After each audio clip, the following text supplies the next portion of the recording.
আমি শোষা ফেলা দিই না যা ইচ্ছা তাই করি, আপনি দোয়া লাগবে নাকি? হ্যাঁ নোংরা করার জন্য শোষা আমার হয়ে গেলেন সব। শোষা আপনি আগে বলছেন এই কথা? শোষা ফেলা দিলেন। আরে ভাই, একটা কলার দাম 10 টাকা, আপনি চোষা ফেলা দিবেন কে? আমার টাকা দেখি না, আমি ফেলা দিই না যা পারি তাই করি। আপনি কলা কিনেছেন, চোষা তো আর কিনেন নি।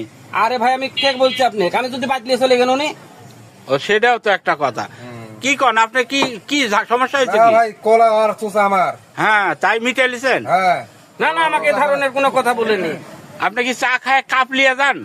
চা খায় আমি কাপ দিয়ে যে চায়ের হিসাব আর সংসার হিসেবে এক হইলো নাকি? তাহলে তো কলার চোষাও থুয়ে যাওয়া লাগবে ভাই।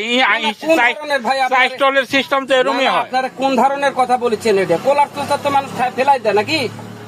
আপনি যদি আগে বলতেন তাহলে না হয় আমি রাখতাম। আপনি কিছু আর আপনি ছোটখাটো বিষয় নিয়ে এত গন্ডগোল করেন কে? আপনি এটা দোকান, আপনি কাস্টমার হচ্ছে লোক কি? ফাজলাম উপাসে শোষা যেহেতু সবাই থুয়ে যাচ্ছে আর সংসার সবাই থুয়ে গেলে আপনার আমাকে বলছেন নাকি যে সংসার রাখা লাগবে? আপনি যে জরিমানা করছে এতে আপনি কি করছেন?